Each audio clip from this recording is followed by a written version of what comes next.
My family gathered this Thanksgiving at the table I paid for inside the house I bought. Then my mom looked at me and said, "Don't humiliate yourself like last year. Just let your brother say the prayer." Thanksgiving always brought a weird mix of emotions for me. Warm memories tangled up with a cold knot in my stomach. The smells, the laughter, the ritual of it all. It should have felt comforting. But in my family, tradition had a way of cutting both ways. My name's Ryan. I'm 32 now. And let's just say I've learned to keep my expectations low when it comes to holidays. Not because I hate them, I actually used to love Thanksgiving. It was my favorite day of the year when I was a kid. But growing up in a family where your achievements are treated like accidents and your sacrifices like obligations, yeah, it does something to you. It wears you down. The thing is, I was never the golden child. That title belonged to my younger brother, Lucas. He's 29, and ever since we were kids, he could do no wrong in my parents' eyes. He could break a window, lie about it, blame me, and they'd still find a way to pat him on the back for being clever. Me. I once spilled orange juice on Mom's carpet when I was 10, and I didn't hear the end of it until college. If Lucas forgot to do his homework, the teacher was unfair. If I got a B+, I wasn't applying myself. And yeah, I used to try. I really did. I tried to win them over with good grades, then with helping around the house, then with just staying out of trouble. But at some point, I gave up on winning. I started focusing on building my own life, far away from the circus. I moved out at 18, worked 2 jobs through college, and built a decent life for myself. Not flashy but stable. I run a mid-sized marketing firm now, the kind that doesn't make headlines, but pays well enough to buy a 4-bedroom house in the suburbs and sleep at night without worrying about rent. I don't usually talk about money, partly because I know how my family gets when money is involved, and partly because I learned early on that flashing success only invites resentment from people who think they're owed a piece of it. But when my parents started having trouble a few years back, Dad's company downsized, Mom's retail job cut her hours, bills started piling up, I stepped in. I didn't make a big thing about it. I just offered to help. I covered their mortgage for a few months, then decided to go all in and buy them a house outright. A modest one, but a step up from where they were. Clean yard, updated kitchen, plenty of space for guests. They cried when I handed them the keys. Dad pulled me into a hug and muttered something about being proud. Mom was already planning Thanksgiving dinner. I didn't expect a parade or my face carved into a Mount Rushmore.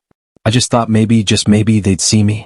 Not as a backup son or the one who got lucky or owes it to the family, but as someone who mattered. Someone who gave. That was 3 years ago. Since then, not much has changed.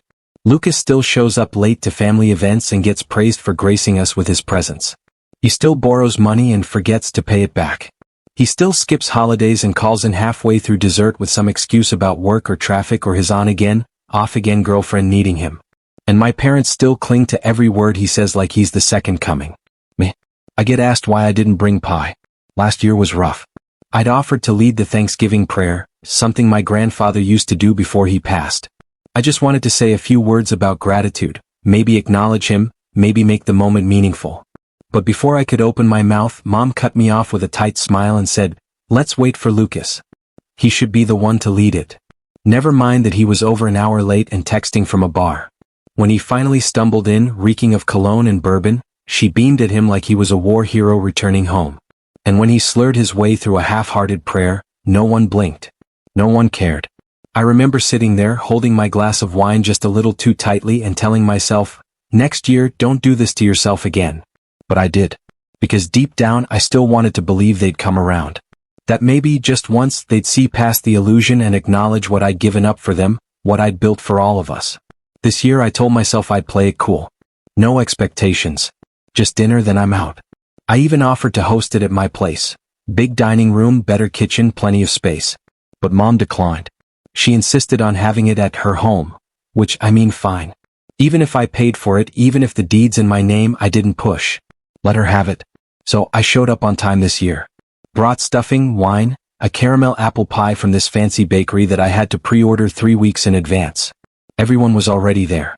My aunts, uncles, cousins, even Lucas showed up early, which was a miracle in itself.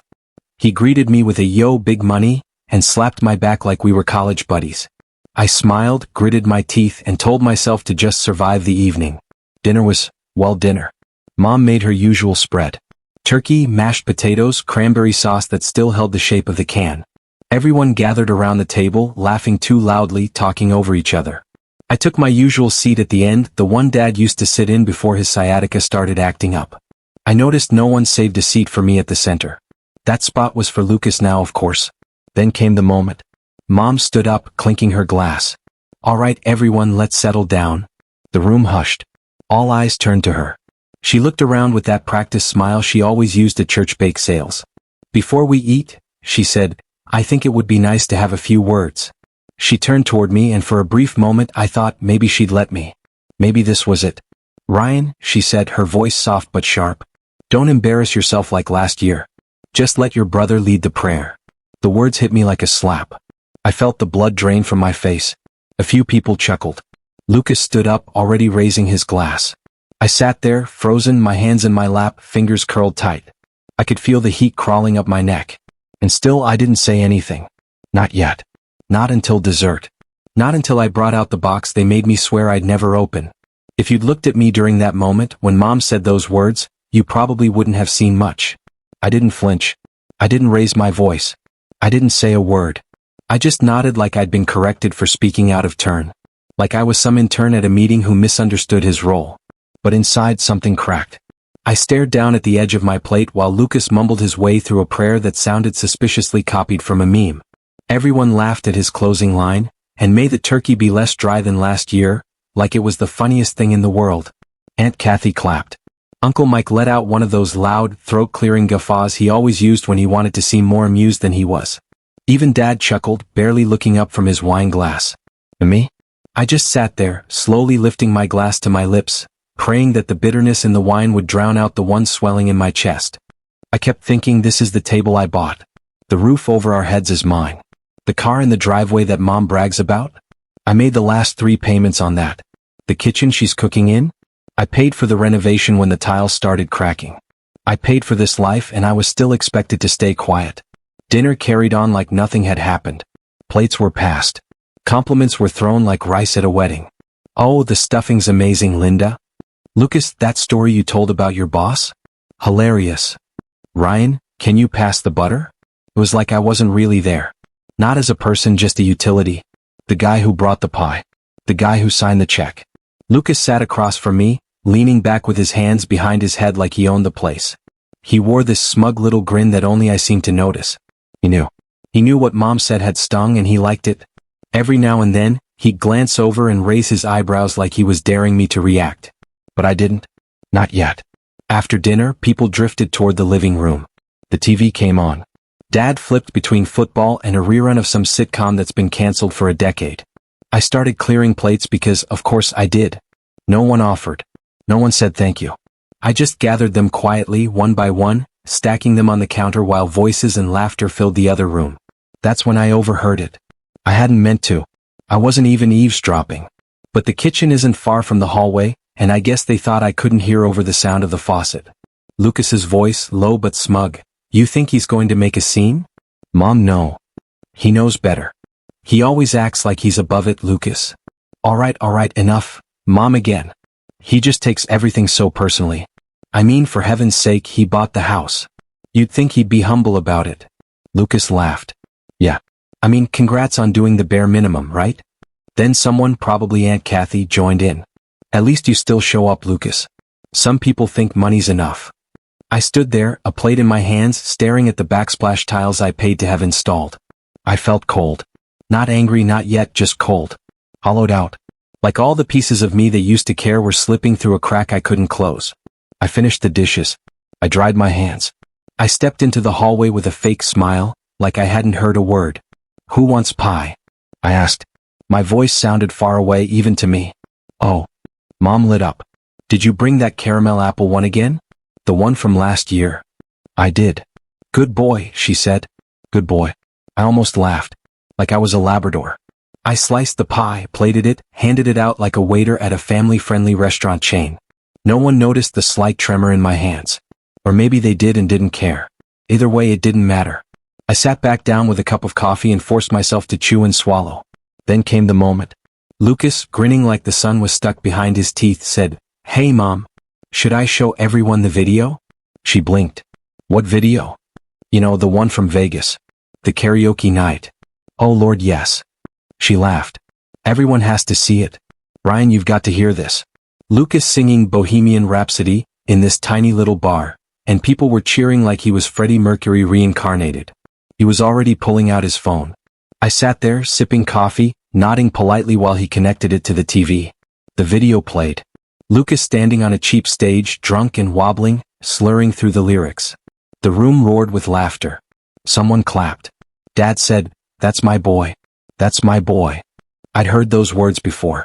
Once at my college graduation, Dad had said them with a tone of surprise, like he wasn't sure how I'd pulled it off. Lucas finished the song with a bow and a loud burp. Everyone cheered. I stared at my fork. Then, out of nowhere, Lucas looked at me and said, "You should come next time, Ryan. Loosen up a little. Maybe someone would actually cheer for you." I glanced up slowly. The whole room went still for half a second, like they weren't sure if they were supposed to laugh. Then Mom chuckled. "Oh, Lucas, don't be mean." But she was smiling. That was when something shifted. Not dramatically, not like lightning and thunder, just a click, a gear turning, a decision settling in my bones. I stood up and said, "Be right back. Got something in the car." Mom waved me off. "Don't take too long. We're doing family pictures." I walked out into the cold November air. My shoes crunched the gravel on the driveway I'd repaved last spring. I opened the trunk, reached in and pulled out the box. It was old cardboard, faded duct tape along the edges. One side was marked in red Sharpie, "Do not open." I hadn't touched it in 10 years. Back when I first left home, Mom gave it to me. She looked nervous, which was rare for her. She said, "These are just old documents. Don't throw them away, but please don't go through them. It's not for you. Just store it." And I did for a while. But years later, curiosity got the better of me. I opened it. I read everything. And then I resealed it and promised myself I'd never bring it up, never throw it in their faces. I told myself I was better than that no good ever came from stirring up family ghosts. But tonight I wasn't feeling generous. I carried the box back inside. Everyone was still laughing about the karaoke. Someone had opened another bottle of wine. Lucas was leaning over his girlfriend's shoulder, showing her pictures on his phone. Dad was half asleep in the recliner. I walked into the room, held up the box. "Hey." Everyone turned. Mom frowned. "What's that?" I looked at her. "You remember this?" She stared at it like it was a snake. "Where did you get that?" "You gave it to me," I said. "Told me never to open it." "Well, yes, but that was a long time ago." "It was," I said, setting it on the coffee table. "I didn't open it yet. I just let it sit there like a bomb ticking." Lucas snorted. "What is it?" "Your old high school love letters." "No," I said, smiling for the first time that night. "It's the reason we're all sitting in this house. It's the reason you still call this place Mom's home. It's the reason I stopped trying to explain myself years ago." The room went quiet. Mom stood up. "Ryan, I don't think this is the time." "Why not?" I said louder than I meant to. "Why isn't this the time? You had time for videos, for jokes. You had time to tell me not to embarrass myself. You had time to laugh behind my back about how I'm just the guy with the wallet." Dad finally stirred. "Ryan, don't start something." "I'm not starting anything," I said. "I'm finishing it." My heart was pounding, but my voice stayed steady. I could see Mom's eyes darting toward the box. Her hands fidgeted with the hem of her shirt. Lucas rolled his eyes, clearly thinking I was making a scene for attention. He had no idea. "Inside this box," I said, "are documents, letters, agreements, bank statements. Things you hoped I'd never see. Things I wasn't supposed to know." Mom's voice trembled. "Please don't do this." I looked at her, and for the first time in my life I felt like I had the power in the room. "I'm not opening it," I said. "Not yet." Lucas laughed. "Oh my God, what is this? Some kind of Lifetime movie twist." I turned to him. "You think I'm bluffing?" He held up his hands, grinning. "I think you need to chill, bro." And that's when I said it. The thing I didn't plan to say. The thing that changed everything. "I know about the trust fund, Lucas." The room froze. Every face turned toward me. Lucas's smirk died on his lips. Mom went pale. Dad's mouth opened and closed like he forgot how to breathe. And I just stood there, feeling every second of silence stretch like a rubber band about to snap. For a solid 5 seconds, you could hear the furnace humming. That's how quiet the room got after I said it. Not a fork clinked, not a cough, just the low metallic whir of warm air blowing through vents in the walls I paid to insulate. "I know about the trust fund, Lucas," I repeated, not to twist the knife, but because part of me still couldn't believe I had to say it out loud. Lucas blinked then scoffed too fast. Dude, what are you even talking about? But his ears flushed red. He was always a terrible liar, especially when he was cornered. I looked over at Mom, who had one hand covering her mouth and the other trembling at her side. Her silence said more than anything Lucas could try to deny. You really think I wouldn't find out? I continued, slower now, quieter. That a box full of just old papers wouldn't eventually catch my attention? You handed me the evidence, Mom. All these years you counted on me being too loyal, too polite, too naive to ask questions. But the truth has a way of leaking. What truth? Lucas laughed again, louder, looking around the room like someone would back him up. Seriously, what is he even saying? So I turned to the room. Since we're all here, let's talk about it, I said, gesturing to the box. Inside are legal documents. A trust set up by Grandpa before he passed. One for each of us, Lucas and me. Except mine was emptied out when I turned 20. Quietly. Legally. Because I gave permission, apparently. Meanwhile, Lucas's account stayed untouched. It grew. It's still growing.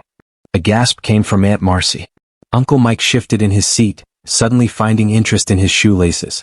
The cousins looked around at each other, their expressions flickering between confusion and awkward discomfort. Lucas snapped. This is ridiculous. You don't know what you're talking about. But his voice cracked. I pulled out one of the envelopes from the box and held it up without opening it. This is your signature, Mom.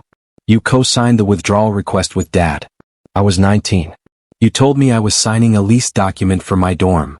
I didn't. Her voice trailed off. You did, I said, quieter now. I double-checked with the bank last year. Had the forms reviewed by a friend who's a lawyer.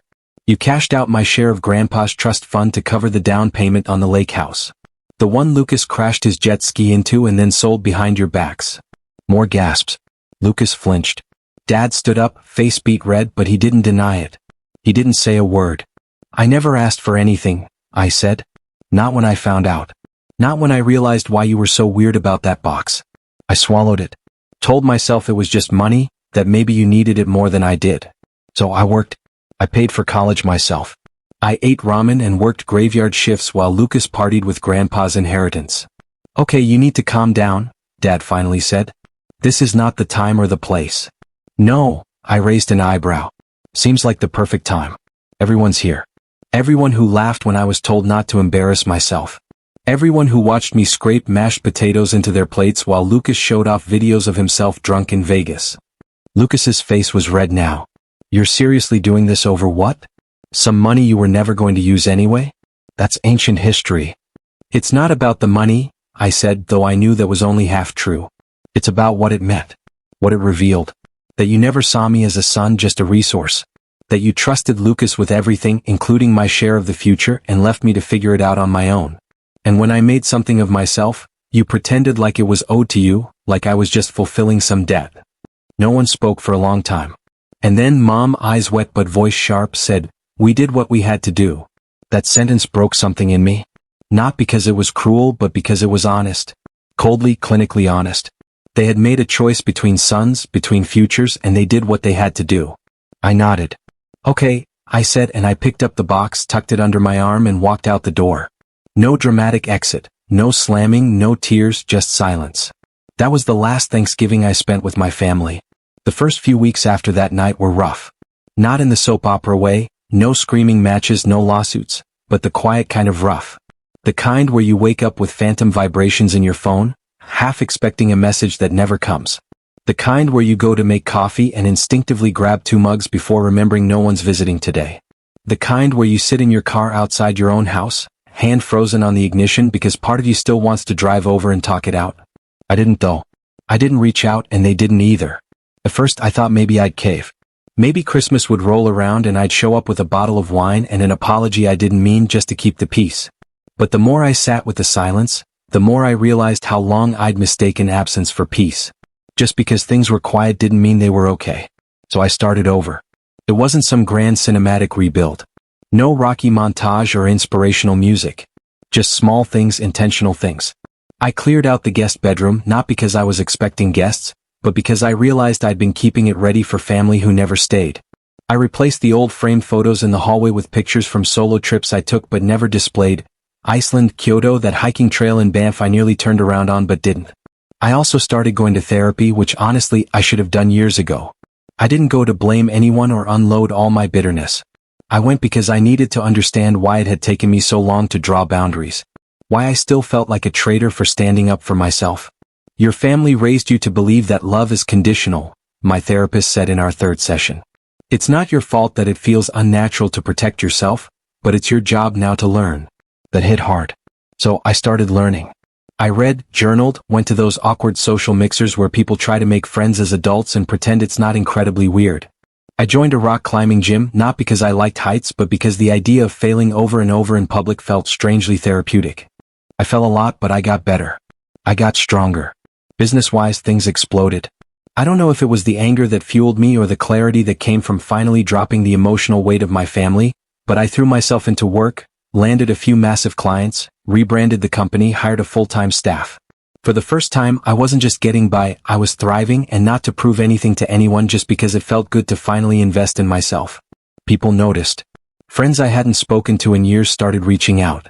Not because of the drama but because I had room for them now. I had time, energy, a personality that wasn't filtered through layers of people-pleasing. One night, maybe 6 months after that Thanksgiving, I got a text from Lucas. Hey, heard you're killing it. Congrats, man. Proud of you.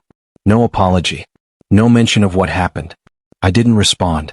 A week later, I got a letter in the mail handwritten from Mom. She didn't say she was sorry. She just said, I miss you.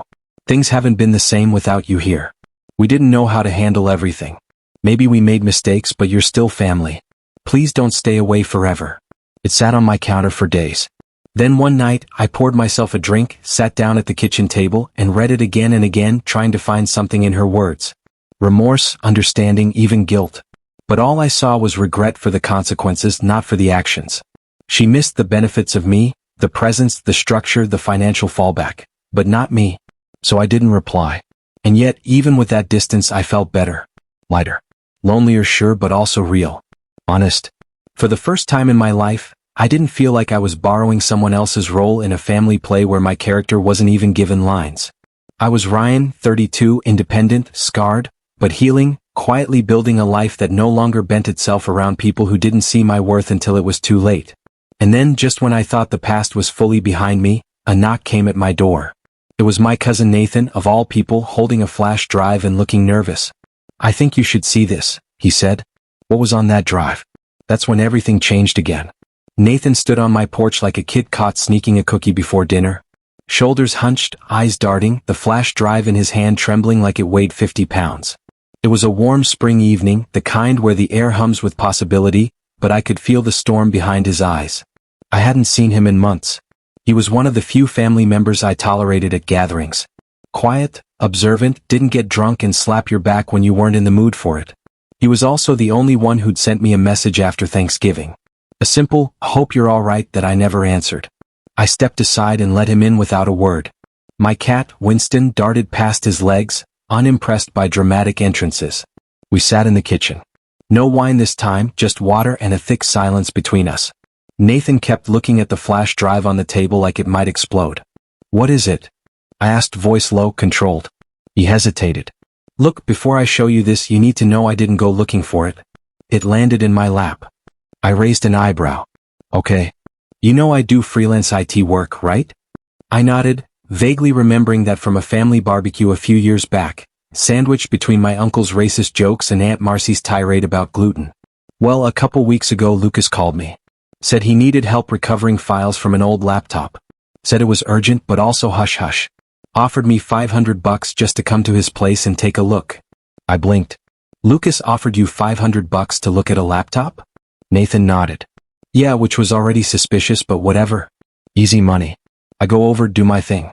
Turns out the laptop isn't even his. It's your dad's old one. Dusty. Probably hadn't been turned on in years. Lucas said something about needing a copy of an old resume. I thought that was weird, but whatever. He paused, reached for his water, but didn't drink. While I'm digging through files, I find this folder, hidden but not well. It's labeled Contracts RJ. I click on it. First thing I see is your name. Then another file. And another. And then I see documents with my name. My dad's name. I frowned. Your dad. He nodded. Yeah, apparently my dad co-signed something. Some kind of backdated agreement that transferred portions of Grandpa's assets to, guess who? I didn't answer. I didn't have to. Lucas, Nathan said, specifically to a shell LLC that Lucas controls.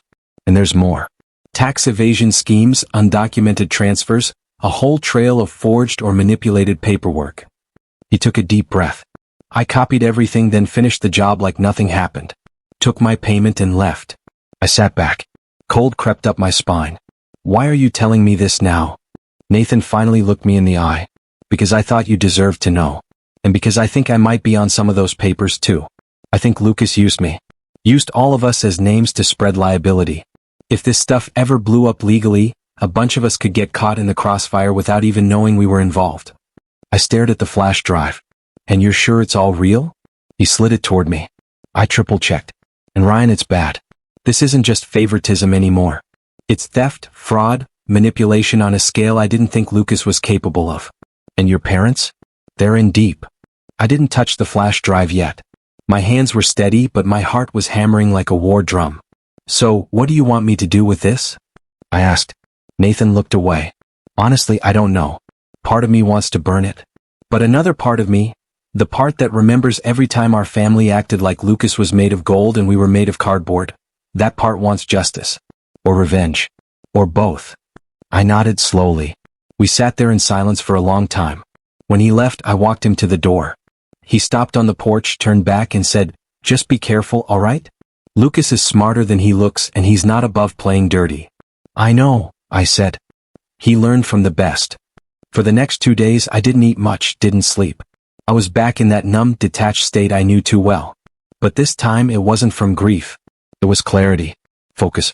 I went through every file on the drive. Hundreds of documents. Some were clumsy, like Lucas thought renaming a PDF would make it disappear. Others were meticulous, even professional. There were fake consulting fees funneled through family members, bogus investment reports, bank transfers timed to coincide with vacations my parents claimed on tax forms. But the crown jewel was a string of emails. Emails between my mom and Lucas, between my dad and a shady accountant, even one between Lucas and some guy named RJ that, based on the signature and routing IP, turned out to be a burner address Dad used when he didn't want his business traced. They weren't just hiding the trust fund. They were gutting it. Aunt Marcy turned to Mom with a face so pale it looked like she'd seen a ghost. Uncle Mike, normally the loudest man in any room, was dead silent, his expression twisted with something between horror and guilt. Lucas stood up fast, his chair screeching behind him. "Okay, this is a joke," he said, eyes darting wildly. "None of this means anything. Anyone can fake this crap. You seriously brought everyone here to show off your little PowerPoint?" I didn't flinch. "Actually, I brought everyone here to return something. Something I took back from you last week." I pulled out a folder from my bag and slid it across the table. It stopped in front of Mom with a quiet thud. She didn't touch it. "That's the corrected deed to the house," I said. "Filed, notarized and legally transferred back to me." Turns out filing a quitclaim deed without the legal owner's consent, especially when forged, is a criminal offense. But I decided not to press charges. Not yet. Dad looked like he'd swallowed a stone. You had no right."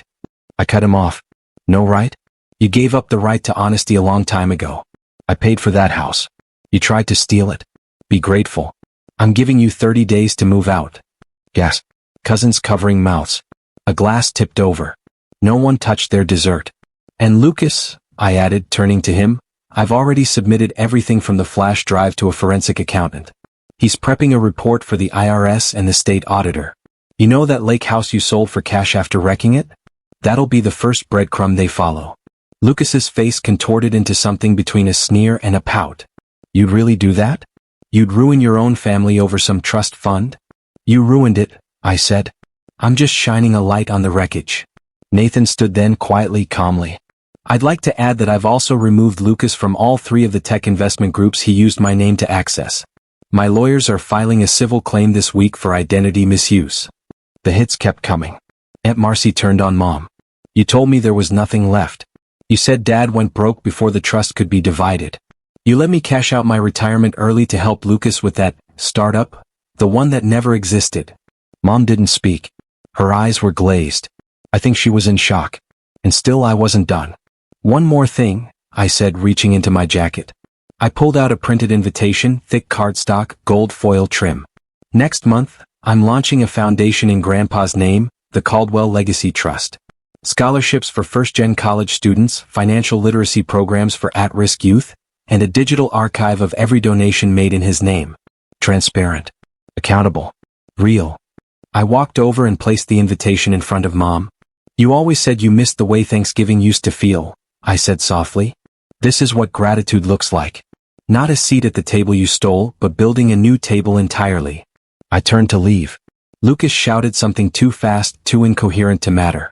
Something about defamation, about lawyers. But no one stood with him. No one followed him out when he stormed from the room. Mom and Dad remained seated, motionless. I didn't expect them to chase me. I didn't even look back because I was done. The fallout was swift. Within a month, Lucas was under investigation. The shell companies unraveled quickly. Turns out when you're arrogant enough to name one of your offshore accounts Big Dog LLC, it doesn't take long for accountants to sniff out the fraud. His assets were frozen. His accounts were flagged. His condo in Miami, the one he bragged about to all our cousins, was seized for investigation. He tried to spin it, of course, claimed it was all a family misunderstanding. But with so many relatives filing civil complaints and the media starting to poke around thanks to Damien's now published article, his denials didn't carry weight anymore. Mom and Dad quietly moved out of the house. No note, no apology, just a key left in the mailbox and a voicemail I never listened to. They moved in with Aunt Diane in Nevada. I know this only because Nathan told me. He's kept tabs. Says they don't go out much anymore. As for me, I did what I promised. The Caldwell Legacy Trust launched with a 6-figure endowment funded entirely from my own pocket. We awarded our first 3 scholarships this past fall. I attend every interview personally. I shake their hands. I hear their stories. And every time I think of Grandpa. Not my parents, not Lucas, but the man who once told me at age 12, you don't need to be loud to lead. Just be the one who holds the light when everyone else is lost. I held the light and I walked myself out of the dark. I still celebrate Thanksgiving. Not with family, not in that house, but with friends, real ones. People who show up because they want to, not because they expect something. We laugh, we eat, we toast, and sometimes when the table gets quiet for a moment, when the candles flicker and the air smells like cinnamon and roasted garlic, I sit back and feel it. Peace earned, not inherited. And that is how I finally took my seat at the table. What would you have done with that flash drive? Have you ever had to draw a hard line with family knowing it might mean losing them forever? Tell me what you think in the comments below. I'm listening.